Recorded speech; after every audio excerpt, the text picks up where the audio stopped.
Então, muito bom dia a todos. Bem-vindos a a nova forma de retiro, não é? Pelas circunstâncias em que nós estamos a viver. E também agradecemos a vossa presença por terem aceito este convite. Eu espero que as outras comunidades também virão. E vamos então dar início, porque o Sr. Padre Jorge vai nos ajudar nesta nossa vivência da Quaresma. Então, passo a apresentar o Sr. Padre Jorge, é português, natural da Beira Baixa, na Enxabarda, perto do Fundão. Entrou no seminário do Verbo Divino do Tortozendo, perto da Covilhã. Depois estudou em Fátima, na Alemanha, onde terminou os seus estudos. Fez no ano passado 50 anos de sacerdote, que foram vividos metade em Portugal e metade no estrangeiro. Brasil, Espanha, Áustria e Itália. Foi formador do Seminário Menor, animador missionário, superior local e provincial, coordenador do Verbo Divino para a Europa, diretor espiritual, pregador de retiros e escritor. Esta experiência multicultural fez dele um poliglota. Fala espanhol, italiano, inglês, alemão, francês e português. Escreve regularmente no jornal Contato, que fundou quando era animador missionário. Publicou alguns livros, Clarões de Esperança, em 1998, e Sinais de um Coração Inquieto, no ano 2019, que são uma seleção de alguns artigos que escreveu no jornal Contacto. Desde 2019, é superior da comunidade do Verbo Divino em Fátima. Então, agradecemos desde já ao Sr. Padre Jorge a sua disponibilidade. E a palavra é sua. Pois, muito bom dia.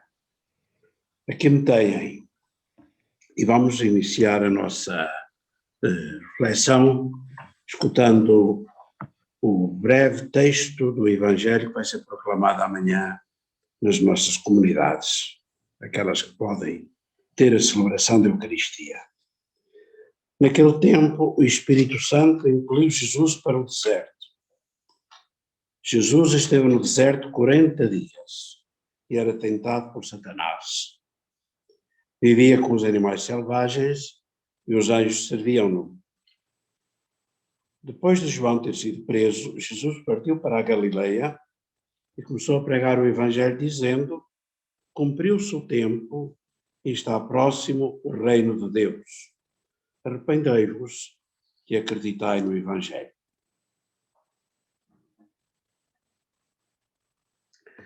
É assim que logo no início da Quaresma a Igreja nos convida a irmos com Jesus para o deserto. E a minha reflexão convosco vai ser precisamente uma reflexão sobre ir ao deserto.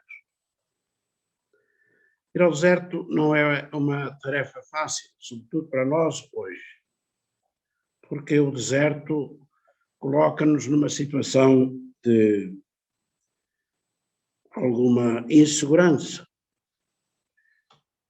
Mas se nós nos quisermos encontrar realmente com Deus, nós temos que seguir os passos de Jesus e acompanhá-lo nessa aventura perigosa e bela, que é irmos com ele nestes 40 dias ao deserto, repetindo de alguma forma a experiência que ele próprio quis fazer antes de iniciar a sua atividade de evangelizador.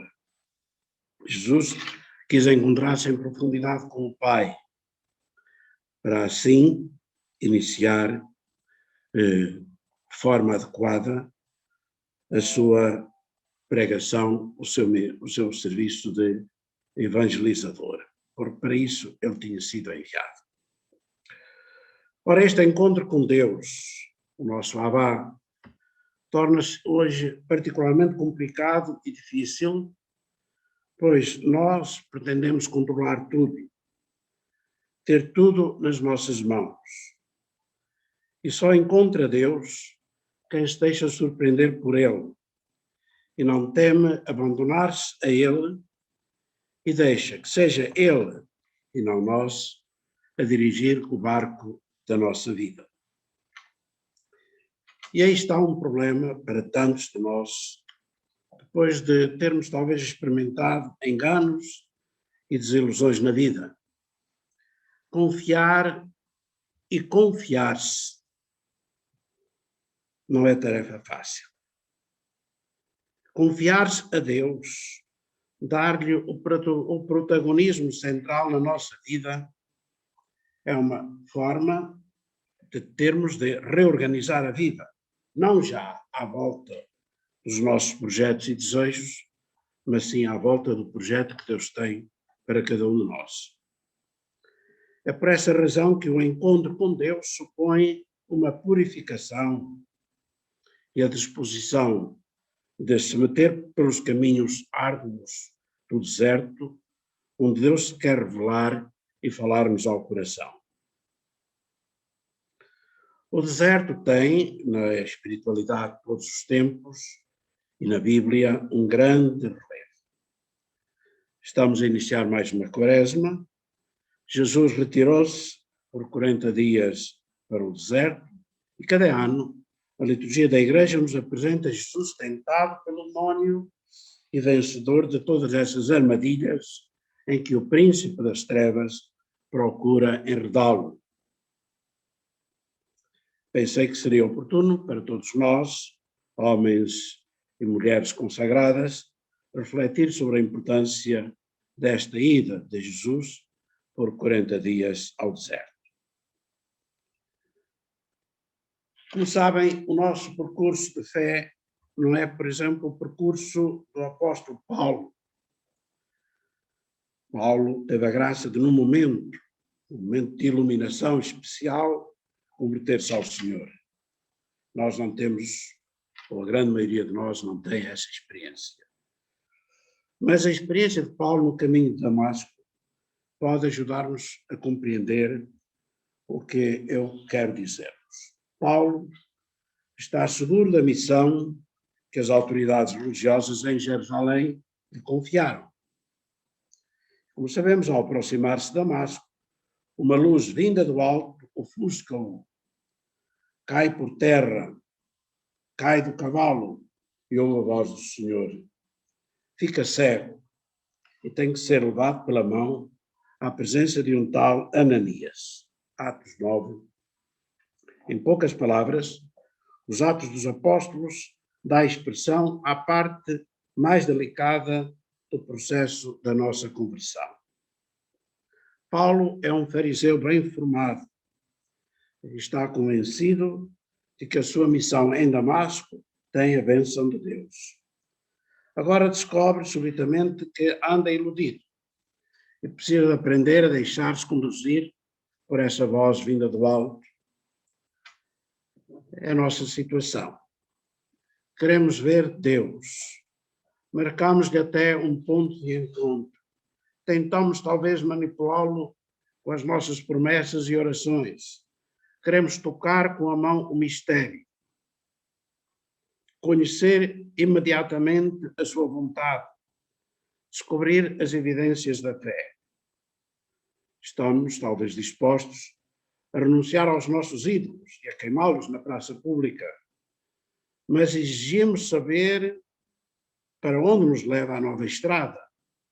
Queremos ter resposta para todas as nossas questões e estar informados das intenções de Deus. Não será isto tudo muito legítimo? Queremos saber antecipadamente para onde é que Deus nos quer levar? Quem se mete a construir uma casa sem ter os meios disponíveis para a pagar? Mas parece que com Deus as coisas não funcionam deste jeito. E as nossas resistências em entregar-lhe a iniciativa, em permitir que seja ele a governar o barco, nascem da natural dificuldade em aceitar Deus, o transcendente.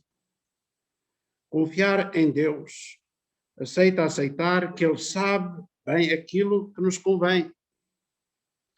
É deixá-lo agir ao seu jeito, no seu tempo, como fez Maria na hora da Anunciação. Ela teve também as suas perguntas e Deus deu-lhe a sua resposta. Jesus proclama no Evangelho: felizes os que acreditam mesmo sem terem visto. E essa é a experiência de Maria, que não podia entender o grande mistério que estava a realizar nela. Essa é a experiência de Paulo, que fica cego. E é ainda a experiência de todos os santos que caminharam no silêncio do deserto e sentiram na carne a ausência e o silêncio de Deus.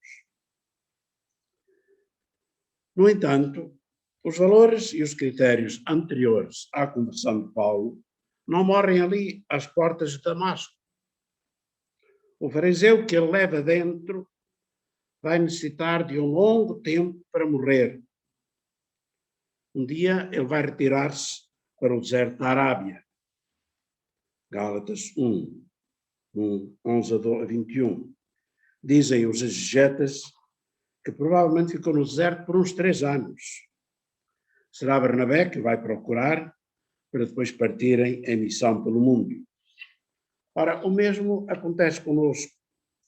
O batismo iniciou um processo de conversão. E os nossos critérios, os novos critérios de vida, como cristãos, vão-se descobrindo lentamente, encantam a inteligência. Durante o tempo do noviciado ficámos talvez muito entusiasmados com o projeto de vida que éramos convidados a abraçar.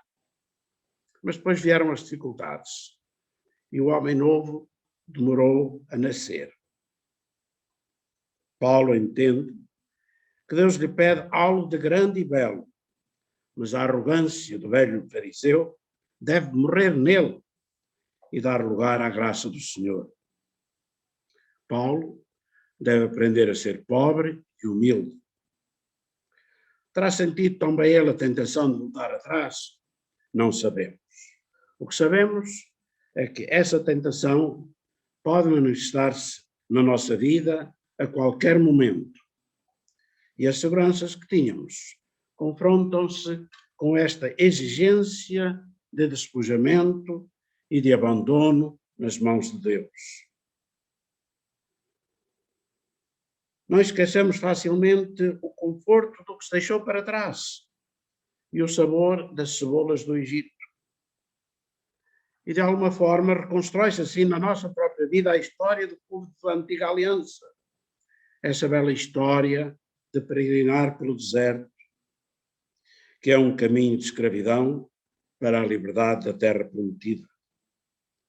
Ora, é aqui, no deserto profundo, longe do conforto e sofrendo toda a espécie de privações, obrigados a entregar-se nas mãos de Deus, é aqui, no deserto, que os israelitas purificam a sua imagem do Deus Shebaot, do Deus dos exércitos. É no Êxodo que o povo fica a conhecer o seu Deus, o seu braço forte, a sua misericórdia e a sua santidade. Conosco, irmãs e irmãos, não pode ser diferente. Acreditamos no Deus do Êxodo. Ele provoca-nos e convida-nos a deixar as nossas seguranças e as nossas escravidões. Conduz-nos pelo deserto árido e seco, um lugar onde não podemos fixar-nos. Aprendemos que o caminho nunca está feito, faz-se cada dia. Eu estou agora com quase 77 anos e cada dia mais convencido de que o caminho se faz cada dia. Como crentes, somos nómadas, viajantes à procura de Deus, à procura do rosto de Deus que nos seduz, cada dia abertos às suas inumeráveis surpresas. A nossa conversão não é outra coisa. Inicia-se no dia em que aceitamos que Deus é distinto de nós e da nossa forma de pensar e de viver. Permitimos assim que o mistério entre na nossa vida, mas a conversão torna-se só então efetiva quando permitimos que Ele tome as rédeas da nossa vida e nos conduza aonde Ele quer e sabe. E concluímos então que só o humilde se pode deixar guiar. Este seguimento do Senhor em humildade é um desafio quase insuperável para tantos de nós hoje. Como já foi dito, isso supõe confiança nele e a certeza de que ele conhece melhor do que nós aquilo que nos convém. Acreditar em Deus é um salto no vazio, na certeza de que as grandes mãos do Todo-Poderoso nos acolhem e nos protegem. Mas hoje isso é particularmente difícil. Cada um pretende saber o que lhe convém e os meios de que necessita para atingir determinados objetivos na vida. O caminho de Paulo, como vimos, foi outro. Ficou cego. Teve que ser conduzido pela mão. Esta humildade leva-nos a pôr em dúvida as nossas convicções, as nossas certezas e a sentir a necessidade de uma mediação iluminada. As revelações privadas e as comunicações diretas com Deus não parecem o caminho habitual para nos falar. Ele serve-se dos homens, nossos irmãos, para nos fazer entrar no seu caminho de salvação. Daí a importância de um mestre de noviços, de um animador espiritual da comunidade. Aqui pode ser útil a direção espiritual, a presença de quem tenha feito parte do caminho e possa entrar na nossa vida como um amigo espiritual. Uma outra razão para nos abeirarmos humildemente de um companheiro de caminho, de um amigo espiritual, que tenha alguma experiência vivida, é esta. É verdade que queremos fazer uma experiência de Deus. Este desejo está no fundo do coração de cada um de nós, crentes e buscadores de Deus. Num mundo em crise e desorientado, este desejo é porventura mais forte do que nunca. Mas devemos ter cuidado com a linguagem. Ao falar da experiência de Deus, queremos dizer uma realidade que não cabe em termos humanos. A infinita santidade e transcendência de Deus tornam o nosso discurso muito complexo e difícil de entender. Queremos falar do inefável, tocar o mistério, e não temos outros meios senão utilizar palavras inadequadas e muito humanas. Por alguma razão, a Igreja nos convida a fazer um bom discernimento dos espíritos e, dessa forma, poderemos distinguir a verdadeira da falsa experiência de Deus. Como sabem, neste campo do espiritual, há por aí muita gente a vender gato por lebre. Temos medo de ir ao deserto. Queremos talvez fazer uma experiência de Deus light. Ora, a experiência de Deus passa sempre por um Deus que nos põe à prova. A primeira surpresa que nos prepara o deserto pode ser esta. Não somos nós a fazer essa experiência de Deus, mas é Ele que nos surpreende e nos põe à prova. Aliás, a experiência de Deus não aparece na Bíblia. Ali não é o homem que está no centro com as suas perguntas e procuras. Deus é o protagonista da história. Quem entra nesta aventura e, com medo, não se retira apressadamente, descobrirá que é sempre Deus a vir ao nosso encontro. O filho da parábola está arrependido, volta para casa, mas vê o pai vir-lhe ao encontro para o abraçar. É por isso que quem faz a experiência deve sofrer, aprender a deixar o protagonismo a Deus, perder o controle da situação, não pretender entender tudo e ficar cego como Paulo. Esta atitude chamamos abandono. Abandono. Um passo difícil e, no entanto, fundamental na relação do homem com Deus. Por essa razão, a experiência não é apenas o resultado do nosso movimento para Deus e o fruto do nosso desejo, é sobretudo o resultado da ação divina, o acolher Deus na vida. É um expor-se à vontade de Deus, sabendo que Ele conhece o que é bom para nós. Misteriosamente e de forma muito concreta, é Ele que nos procura. Mas para se comunicar, Deus deve queimar os nossos sonhos medíocres e infantis, purificar-nos, fazer propostas inesperadas, enviar mensagens que revolucionam a vida. Por outras palavras, o homem é submetido à prova. Como foi submetido à prova o povo de Deus do Antigo Testamento. Recorda-te do que Deus fez com Abraão, como o submeteu à prova. Lê-se no livro de Judite, no capítulo 8. Quando é o homem a pretender ter a iniciativa, a fazer perguntas no lugar impróprio, a querer ver confirmados os seus projetos e ambições, aí a palavra de Deus pode ferir-nos, tornar-se dura e violenta. Os salmos fazem referência aos dias de Meriba e de Massa, quando o povo se revoltou e quis impor-se a Deus e a Moisés. O citado livro de Judite tem no capítulo 8 uma bela expressão do que significa confiar em Deus e entregar-se nas suas mãos. Os chefes militares de Israel, que são apenas homens, querem pôr o Senhor à prova, e esta mulher, corajosa, conclui: agradeçamos ao Senhor que nos põe à prova, como fez com os nossos pais. Se Deus nos põe à prova, não é porque Ele é caprichoso. O coração de cada ser humano é palco de amores, afetos, nem sempre bem ordenados, e por vezes contrastantes com esse amor de Deus, ou até profundamente egoístas. Eu hoje na Eucaristia, que celebramos de manhã, dizia que nós gostamos de rezar pelos pecadores, mas este pecador está em primeiro lugar em cada um de nós.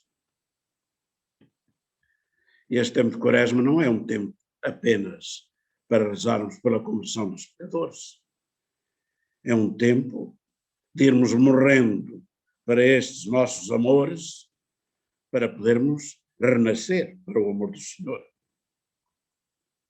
Deus, que é Pai misericordioso, quer ocupar o seu lugar e visitar-nos, e visita-nos com a prova, como fez com Abraão e com tantos santos ao longo da história.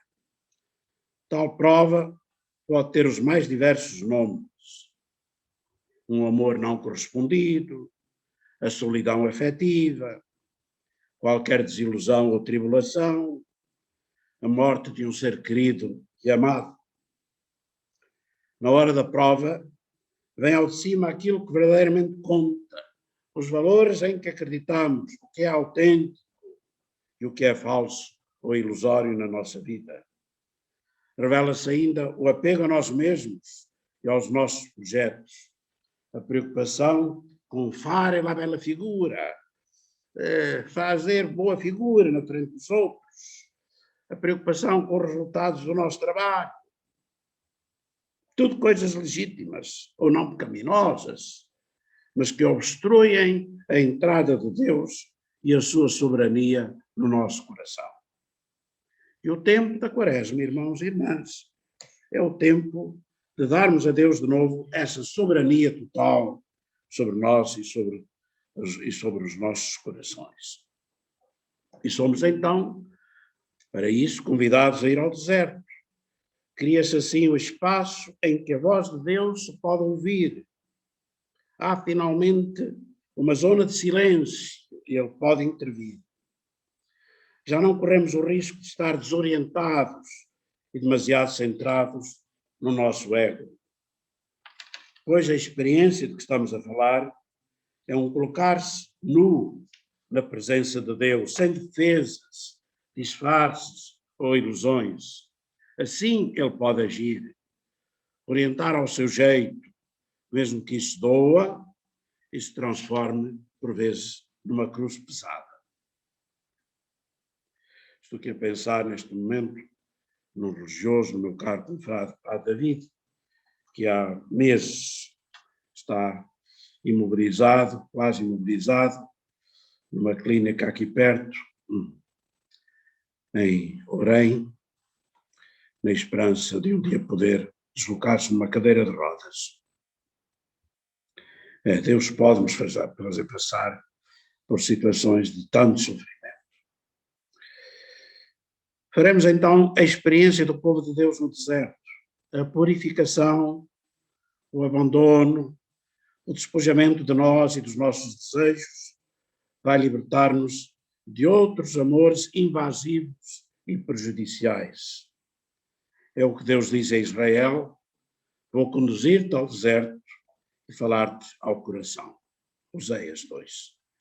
Não existe conhecimento de Deus que não nasça na solidão de um deserto e não amadureça entre as dificuldades da prova. E tudo isso, irmãos e irmãs, por amor, pois Deus corrige aqueles que ama, como faz um pai com os seus filhos.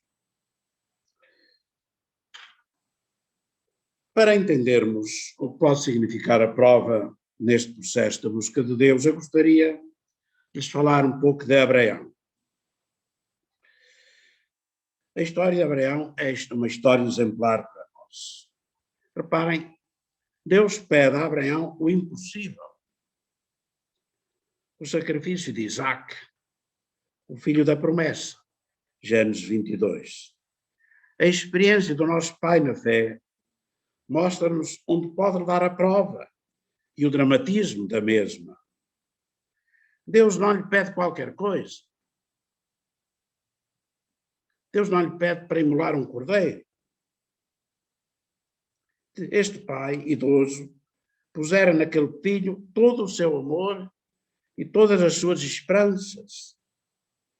É aquele, o teu filho único que tanto amas, diz o texto, que agora deve ser sacrificado. Era o filho da promessa. Era a razão para sonhar com o futuro. Abraão não compreende, não pode compreender, como nós tantas vezes não podemos compreender. A vida de Abraão, uma vida às ordens de Deus, tem sido uma aventura. Ele deixou a sua terra e a sua segurança, confiou no Senhor, mesmo sem saber para onde caminhava. Mas desta vez, ele encontra-se perante o contraditório e o inexplicável, esbarra com o mistério e emudece de espanto. Mas é precisamente aqui, acolhendo e adorando o mistério, rendendo-se ao Deus vivo e deixando que seja Ele a conduzir a história, é nesta hora que Abraão se torna pai dos crentes. Isaac pergunta-lhe: onde está o cordeiro para o sacrifício? E a sua resposta pronta e crente é esta: Deus providebit. Deus providenciará, meu filho. Se Deus lhe pede o impossível, ele saberá por onde conduzir as coisas. O amor de Abraão pelo Senhor ocupa o primeiro lugar no seu coração. Obedece e caminha para o monte que Deus lhe indica. Vai com o coração a sangrar. E Deus providencia. Dá-lhe uma bênção, que fará a sua descendência mais numerosa do que as estrelas do céu. Ele não será apenas o pai de Isaac, mas de uma multidão de crentes. Não amará apenas aquele filho querido, mas ainda mais este Deus estranho, maravilhoso e desconcertante.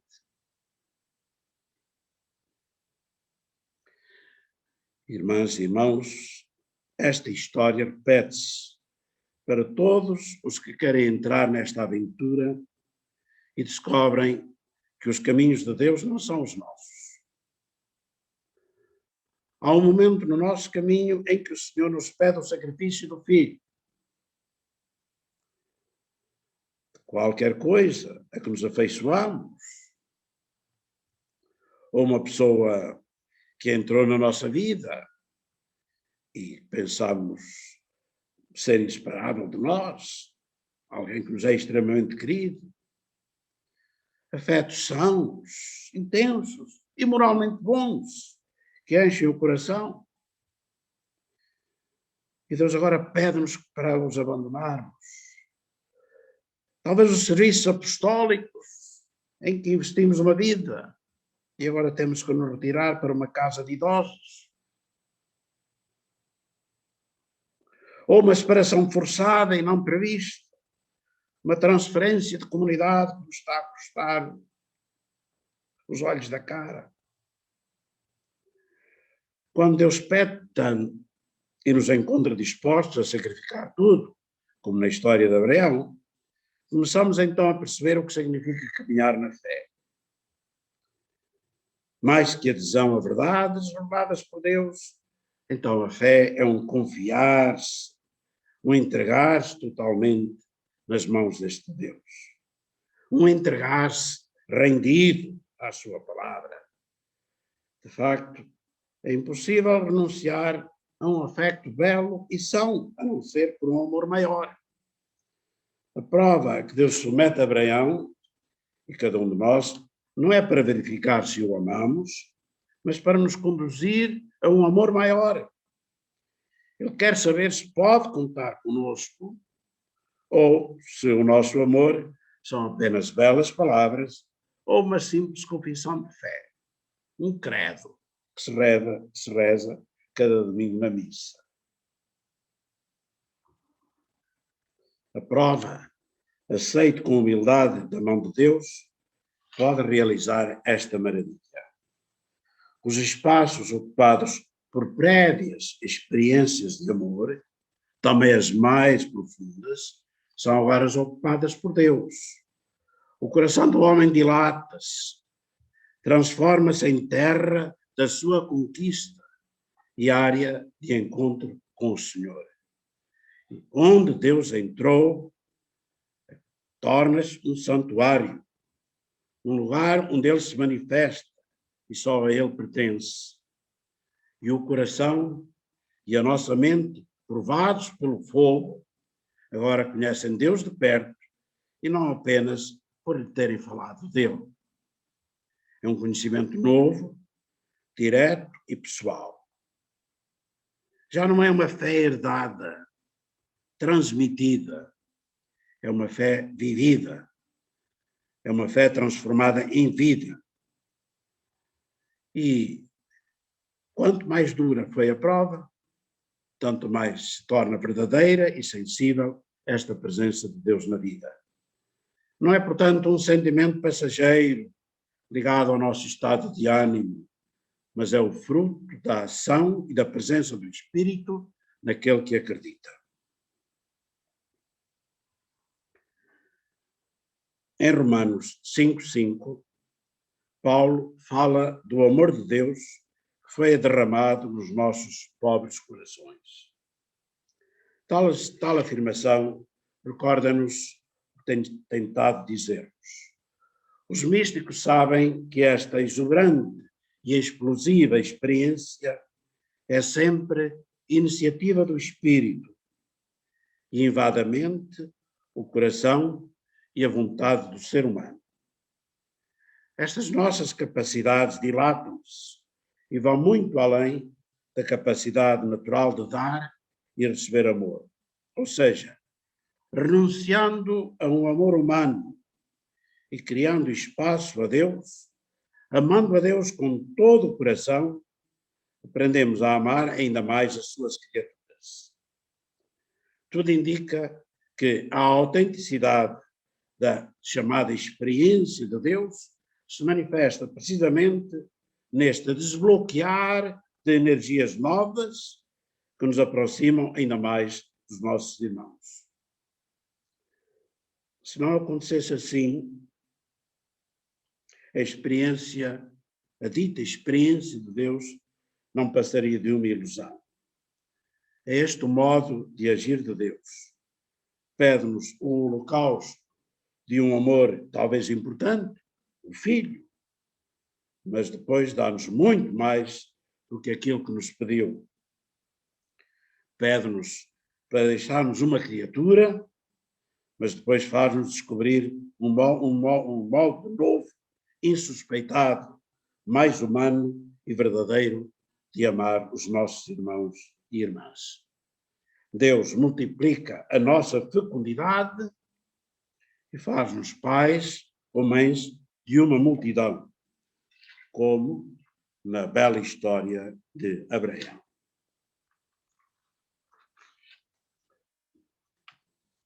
Meus amigos e amigas, irmãos e irmãs,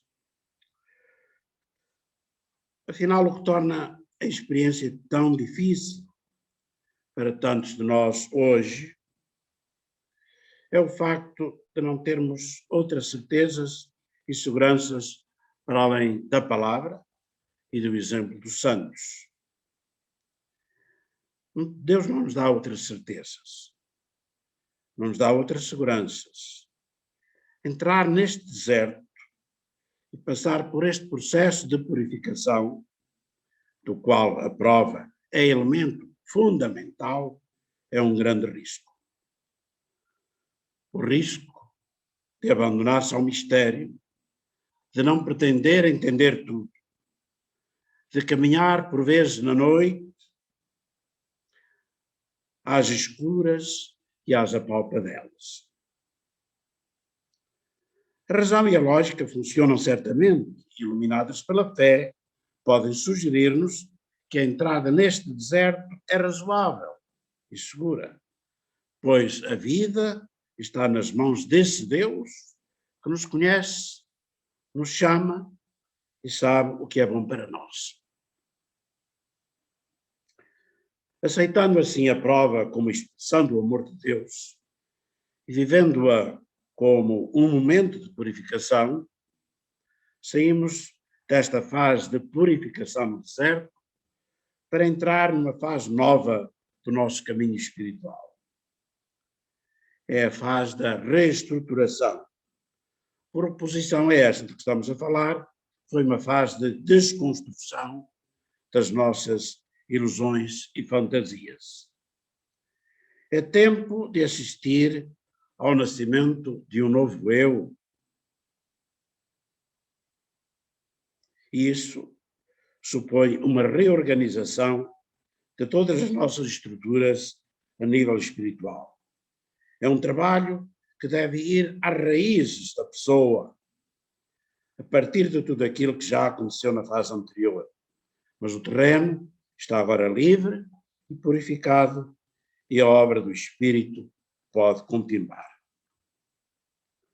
Trata-se então de construir e reconstruir continuamente a relação com Deus, de evitar cair nas ilusões do espírito e do coração, de chegar a viver aquela profunda e autêntica paixão com a qual Deus nos ama e não se cansa de nos procurar. É esta certeza de sermos procurados e estarmos rodeados pela presença de Deus que dá força e coragem para tornar efetiva a nossa conversão a Ele.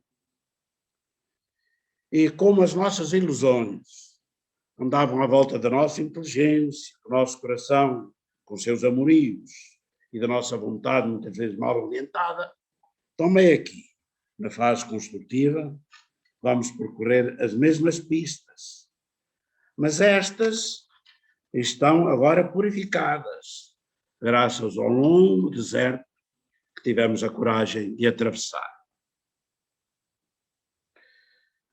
Está na hora de concluir. Pensei falar os 45 minutos. O que o Senhor espera de nós nestes dias de Quaresma é que, com Ele, entremos corajosamente pelos árduos caminhos do deserto. Com Ele venceremos os demónios que tentam controlar as nossas vidas e entraremos assim num caminho da verdadeira conversão. É isso. Fico desejando a cada um e a cada uma de vós nestes dias santos de Quaresma. Que o Senhor nos dê a graça de entrarmos corajosamente no deserto, não termos medo, mas entremos nesse deserto, passa pela sua cruz, e possamos assim com ele ressuscitar na Páscoa para uma vida nova. Gostava agora de deixar, antes de fazer uma oração convosco, deixar 2 pistas para a vossa oração pessoal ao longo desta manhã. A primeira pista seria esta: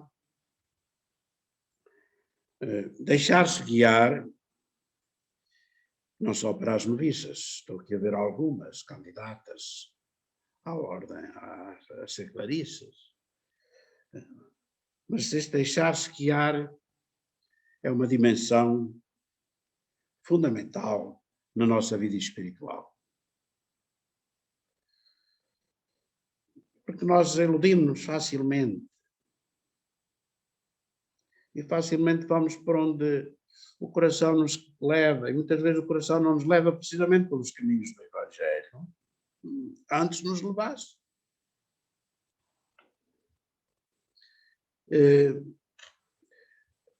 O que é que torna difícil para ti este abandono nas mãos do Pai? Este deixar-se conduzir pelo próprio Senhor? Pode ser uma boa pista, porque, repito, não é fácil. Hoje cada um tenta desenrascar-se o melhor que sabe e pode. E nós precisamos, por vezes, não só em determinados momentos da vida, quando estamos perante decisões sérias, mas nós precisamos, ao longo da vida, de fazer os nossos discernimentos. E de alguém que eventualmente nos ajude a fazer esses discernimentos. Bem, a segunda pista para essa oração pessoal seria a história de Abraão, que vós conheceis muito bem, eu recordei aqui. A história de Abraão é a história de um homem duramente provado. Mas superada a prova, Abraão descobre novos horizontes. Ele não é apenas o pai de Isaac, vai ser o pai realmente de uma geração incontável. Agora, o momento crucial é aguentar a prova. Qual é a minha reação perante as provas que Deus me envia?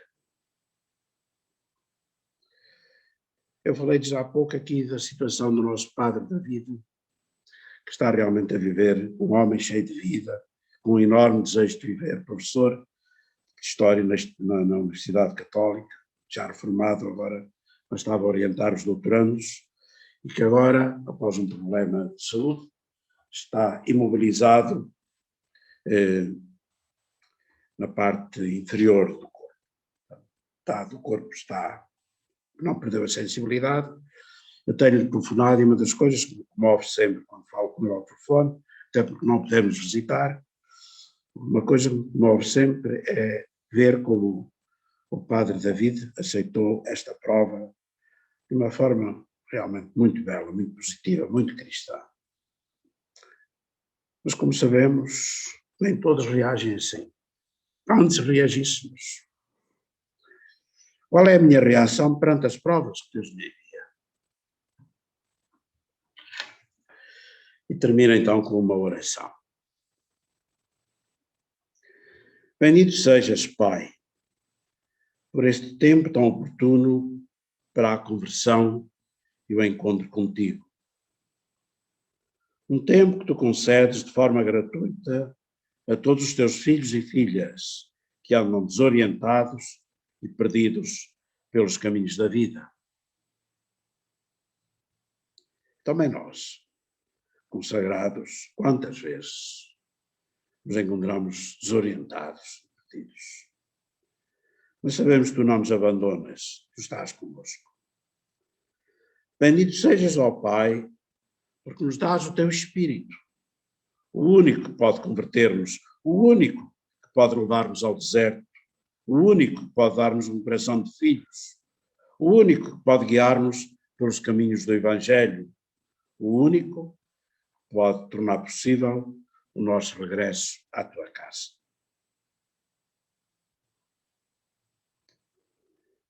Glória ao Pai, e ao Filho, e ao Espírito Santo, como era no princípio, agora e sempre. Amém. Amém. Então, muito obrigado pela vossa atenção. Então, muito obrigada, Sr. Padre Jorge, por estes desafios que nos deixou. Uma santa quaresma e uma feliz Páscoa para todos. Muito obrigada a todos, então, um bom retiro e até a próxima.